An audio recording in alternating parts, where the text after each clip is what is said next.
दीपक जी, जब जब हिंदू बटा है, जब जब सनातन बटा है, तब तब ये कांड हुए हैं। देश में नहीं, कहीं भी। तो बहरहाल, मतलब ये लंबी बहस है, हम उसमें क्यों पड़े। हाई कोर्ट का डिसीजन वाकई बड़ा है। हाई कोर्ट का डिसीजन बहुत साफ साफ कहता है कि साहब, ये जगह मां सरस्वती की जगह है, और यह इसलिए यहाँ पे हिंदू पक्ष को पूजा करने का अधिकार है और उनको अधिकार दिया जाता है।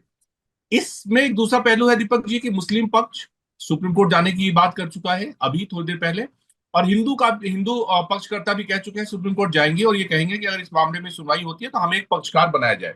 एक दूसरा मामला है, लेकिन ये मामला लोकल राम मंदिर से भी बड़ा था, क्योंकि उतना पुराना था, उतना ही आस्था से जुड़ा हुआ है। आप चूंकि जगह से बिलोंग करते हैं, तो आपने उसकी महत्व को समझा है, आपने उसकी धार्मिक भावनाओं को फील किया है कि साहब ऐसा क्यों होता है कि जहां हमारे मंदिरें हैं वहां मस्जिद बना दिए गए या दरगाह बना दिया गया, और आप जब वापस मांग रहे हैं तो आपको देने में तकलीफ हो रही है। साहब, दूसरी जगह मिल रही है ना आपको, सरकार दूसरी जगह दे रही है ना, प्रशासन दूसरी जगह दे रहा है, हम आप खड़े होकर दूसरी जगह जगह दे रहे हैं, क्या परेशानी है। लेकिन दीपक जी, मैं आपसे यहां समझना चाहूंगा कि 1991 का एक्ट कैसे छूट गया वो इस 1991 का इस एक इस मंदिर में। 1991 का एक ऐसे छूटा क्योंकि एएसआई ने इसके ऊपर जो आदेश दिया था वो 1951 को दिया था। तो 1951 और 1947 में अंतर है। तो 1947 के जो प्लेसेस ऑफ वर्शिप एक्ट है उसके दायरे के अंदर अब ये नहीं आता है। लेकिन मैं यहाँ पर आपको दो तीन चीजों को पॉइंट आउट करना चाहूंगा। ये चीजें क्या है? जब एएसआई ने इस पूरे मामले की जांच शुरू की, जुलाई 2024 को इसकी रिपोर्ट दी गई और 2000 पन्नों से ज्यादा की रिपोर्ट थी। तो इसके अंदर स्तंभ मिले, इसके अंदर कमल की आकृति मिली, इसके अंदर पशु पक्षी मिले, इसके अंदर ऐसे चिन्ह मिले जिन चिन्हों के साथ जो है जो चिन्ह सिर्फ हिंदू स्थानों के अंदर मिल सकते हैं। इसके पहले भी वहां पर खुदाई हो चुकी थी और खुदाई के अंदर वहां पर मंदिर के अवशेष मिले थे। तो मेरे ख्याल से सबसे बड़ी बात यह है, आपने कहा राम मंदिर से बड़ा, भगवान राम से तो कोई बड़ा नहीं है। हमारे यहाँ कहते हैं कि राम के सहारे ये पूरी की पूरी दुनिया चलती है, भगवान श्री राम के सहारे। तो हाँ, मैं मानता हूँ पुराना है, लेकिन मेरे लिए मथुरा भी उतना ही इंपॉर्टेंट है, मेरे लिए काशी भी उतना ही इंपॉर्टेंट है, मेरे लिए धार भी उतना ही इंपॉर्टेंट है, मेरे लिए संभल भी उतना ही इंपॉर्टेंट है। क्योंकि इन जगहों को आक्रांताओं ने जानबूझकर तोड़ा ताकि सनातन का इतिहास, हमारे वैभव के इतिहास को मिटाया जा सके। आपको पता है ना, कुतुब मीनार, कुतुब मीनार के मामले में भी केस चल रहा है, और कुतुब मीनार में तो बकायदा एएसआई का शिलालेख लगा हुआ था पुराना, जिसको हटा दिया गया है कि यह 27 हिंदू और जैन मंदिरों को तोड़ के बनाया गया है। तो ये भी अपने आप में दीपक जी, एक बड़ी बात है। तो मैंने आपको बताया क्योंकि इस पर एएसआई का फैसला 1951 में आया था, इसीलिए ये प्लेसेस ऑफ वर्शिप एक्ट 1991 के दायरे में नहीं आता है। मेरा मेरा मे, मेरा राम मंदिर से कहने का तात्पर्य ये था कि लोकल लोगों की आस्थाएं इतनी जुड़ी हुई है जैसे दूसरे लोगों की राम मंदिर से भी है, तो लोकल लोगों की आस्थाएं वहां अयोध्या से ज्यादा मेल खाती थी। मेरा कहने का मतलब ये था, मैं कतई राम और सरस्वती में तुलना नहीं कर रहा था।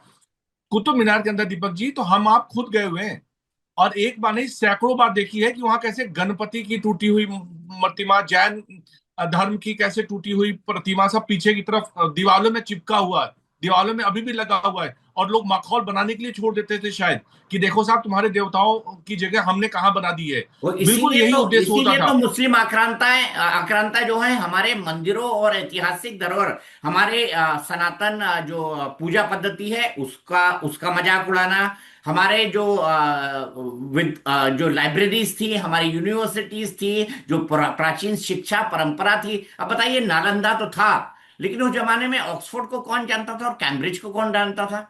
आप ठीक बताइए बात ना। है। उससे ठीक बात नालंदा है। तो कितने साल पुरानी हम बात कर रहे हैं। और तक्षशिला और नालंदा दो ही यूनिवर्सिटी थी, तक्षशिला और नालंदा, जिसको जिसको वर्ल्ड वाइड कम से कम जो हमारे यहाँ अभी तक मिले हैं प्रतिलिपि उसके हिसाब से और वर्ल्ड एक वाइड शारदा भी जो रिकॉग्नाइज किया जाता आजकल था। पाकिस्तान और ऑक्युपाइड कश्मीर में है। एक शारदा भी जो बिल्कुल, आजकल पाकिस्तान और ऑक्युपाइड कश्मीर में है। तथ्य यह है कि चाइना, ईरान और जैसे सभी जगह के लोग वहां पढ़ने आते थे बच्चे। ये तथ्य है, जो समुद्र पार का तो नहीं पता, लेकिन ये तो तथ्य है, बिल्कुल फैक्ट है। दीपक जी, मैं आपसे समझना चाहूंगा कि भोज का जो आज का डिसीजन है, इस डिसीजन का लॉन्ग टर्म इम्पैक्ट आप क्या देखते हैं। देखिए, इसको कहाँ पाते हैं आप? लॉन्ग टर्म इम्पैक्ट तो होगा, क्योंकि कोर्ट के अंदर प्लेसेस ऑफ वर्शिप एक्ट को लेकर ऑलरेडी एक पिटिशन चल रही है कि इसको खत्म किया जाना चाहिए। जो हिंदू की पूजा की जो जगह हैं, जो मंदिर हैं, जैसे मथुरा है, काशी है, जिसको मुस्लिम आक्रांताओं ने तोड़ा, उसको वापस हिंदुओं को दिया जाना चाहिए। वहां पर जो मस्जिद है, उनको या तो शिफ्ट किया जाना चाहिए, या उस पर जो है कोर्ट को एक बड़ा फैसला लेना चाहिए। तो ये उसके दायरे में आएगा। साथ ही साथ एएसआई के जो का इन्वेस्टिगेशन है, उसे एक वैज्ञानिक तथ्य माना है कोर्ट ने, ये भी उसके अंदर आएगा। अब सुप्रीम कोर्ट इसकी विवेचना करेगा। तो मुझे लगता है जितने केसेस चल रहे हैं, चाहे वो संभल हो, चाहे वो काशी हो, चाहे वो मथुरा हो, मथुरा हो, बिल्कुल। इन तमाम चीजों के अंदर, इस कोर्ट के अंदर जो भी प्रोसीडिंग्स हुई हैं, बड़ी विस्तार से प्रोसीडिंग्स हुई हैं। कई सालों से ये पूरा का पूरा मसला चला रहा है। हाल ही के दिनों में फैसले को रिजर्व रखा गया और आज दिया गया। मैं उसके विस्तार में तो नहीं जाऊंगा, किसी और दिन हम इसके बारे में विस्तार से बात करेंगे। लेकिन ये तथ्य है कि जैसे अयोध्या प्रेसिडेंट बना, अयोध्या एक एक मिसाल बना, एग्जाम्पल बना वैसे ही लीगल भोज भी स्टडीज बनेगा। करने वालों का, वैसे भोजशाला भी बनेगा। और भोजशाला का जो ये निर्णय दिया गया है, इसमें अयोध्या के निर्णय का भी उल्लेख है। तो अयोध्या भी प्रेसिडेंट बना है, दीपक जी, तो भोजशाला भी प्रेसिडेंट दीपक बनेगा। और इसको सुप्रीम कोर्ट में काटना बेहद मुश्किल होगा, क्योंकि एएसआई दीपक जी, रिपोर्ट को ये वैज्ञानिक ये माना ये गया है। ये बात तो हो गई। मुझे बताइए कि राजनीति के पे क्या असर है? मध्य प्रदेश की एक धुरी राजनीति जो हम कल चर्चा कर रहे थे कि साहब एक पार्टी तो अब बिल्कुल मुस्लिम मतदाताओं के इर्द गिर्द घूम के रह गई है। बिल्कुल मुस्लिम मतदाताओं के इर्द गिर्द घूम के रह गई है। जिस तरह से आपने देखा, कल कर्नाटक सरकार ने भी हिजाब बैन उठा लिया और अननेसेसरी एक माहौल पैदा करने की कोशिश पूरे स्टेट में की, और उसका इम्पैक्ट अगल बगल के स्टेट पे भी पड़ेगा ही, देश की राजनीति पे भी पड़ेगा। तो खामखा की जो एक पॉलिटिक्स है, जो एक धुरी के आसपास घूम रही है, क्या इसका दिग्विजय सिंह, सॉरी मतलब कांग्रेस पे, बीजेपी पे इसका असर पड़ेगा और फिर एक बार ध्रुवीकरण की राजनीति मध्य प्रदेश और इस बहाने उत्तरी भारत में होगी?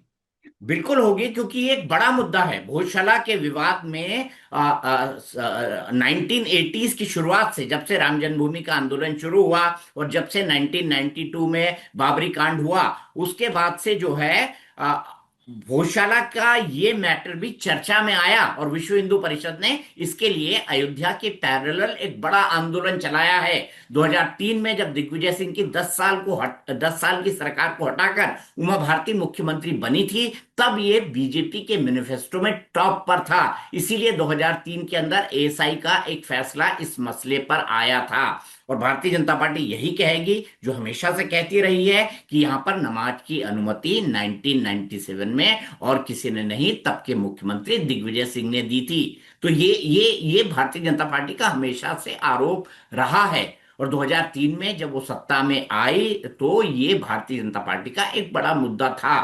और हाल ही के दिनों में जब शिवराज सिंह चौहान से मुख्यमंत्री थे, अब मेरे ख्याल से 2014 के बाद, तो उनसे ये बात भी कही गई थी, लोगों ने रिप्रेजेंटेशन भी दिया था कि मां वाग्देवी की प्रतिमा को लंदन से वापस लाया जाए, और उन्होंने इस बात का आश्वासन दिया था। अब तो ये कोर्ट का जजमेंट है। तो मेरा तो मानना है कि कोहिनूर हीरा से लेकर मां वाग्देवी की प्रतिमा, ये सब भारत आने चाहिए। इसी नोट पर आज की बातचीत को हम यही विराम करते हैं। मैं एक बार फिर से फटाफट लोगों को बता दूं कि क्या इसका इतिहास है। 11वीं सदी में राजा भोज ने इसे बनवाया। ये शिक्षा का केंद्र और मां वाग्देवी का मंदिर था। 1305 में अलाउद्दीन खिलजी ने इसे तोड़ा।